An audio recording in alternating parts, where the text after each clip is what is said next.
पाऊस लांबल्यामुळे धरणांमधील पाणीसाठा कमी होत चालल्यानं कोल्हापूर पाटबंधारे विभागानं जिल्ह्यातील प्रमुख नद्यांमधून शेतीसाठी होणाऱ्या पाणी उपशावर बंदी घातली होती। यामुळे शेतातली पिकं वाळू लागली, तसंच जनावरांना सुद्धा पाणी मिळणं अवघड झालं होतं। या सर्व परिस्थितीचा विचार करून तात्काळ पाणी उपसा करायला परवानगी देण्यात यावी, या मागणीसाठी जिल्हाधिकारी कार्यालयासमोर स्वाभिमानी शेतकरी संघटनेच्या वतीनं आंदोलन करण्यात आलं। यावेळी सरकार विरोधात जोरदार घोषणाबाजी करण्यात आली। हा उपसा बंदीचा आदेश नेमका कुणी काढला, असा सवाल संघटनेचे अध्यक्ष माजी खासदार राजू शेट्टी यांनी उपस्थित केला। एकीकडे शेतकरी संकटात आहे, तर दुसरीकडे प्रशासन केंद्रीय गृहमंत्री अमित शहांच्या दौऱ्यात व्यस्त आहे।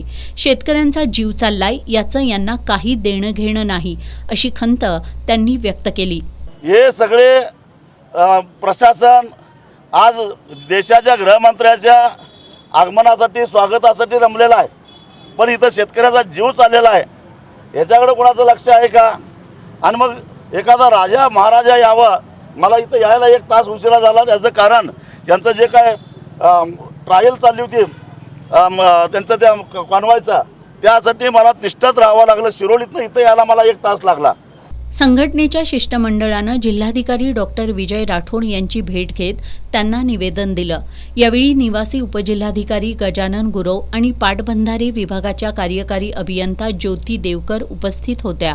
यावेळी झालेल्या चर्चेअंती उद्यापासून 3 दिवस पाणी उपसा बंदी शिथिल करण्याचा निर्णय घेण्यात आल्याची माहिती राजू शेट्टी यांनी दिली। जर उद्या सकाळी शेतात पाणी आलं नाही तर गृहमंत्री अमित शहा यांच्या सभेत घुसू, असा इशारा त्यांनी यावेळी दिला। जिल्हाधिकाऱ्यांनी असं सांगितलं की मुख्यमंत्री कार्यालयाशी चर्चा करून कोल्हापूर विभागापुरतं एक अपवाद म्हणून पुढच्या 3 दिवसांमध्ये पाणी देण्याचा निर्णय झालेला आहे। कपात मागे घ्यायची आहे। याचं कारण अचानक उपसाबंदी जाहीर केल्यामुळं कोणी खतं टाकलेली होती, कोणी ऊसाच्या लागणीसाठी बी मांडलेलं होतं आणि ते सारं शेतकऱ्यांचं नुकसान होत होतं।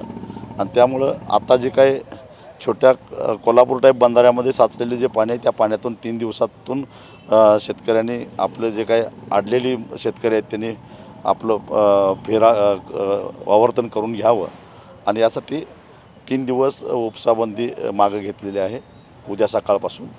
आणि त्याच्यानंतर एकूण जिल्ह्याचा पाणीसाठा तपासून आणि पावसाचा अंदाज घेऊन टप्प्याटप्प्यानं सिंचनाचं पाणी शेतकऱ्याला उपलब्ध करण्यात येईल, असं जिल्हाधिकाऱ्यांनी सांगितलं आहे।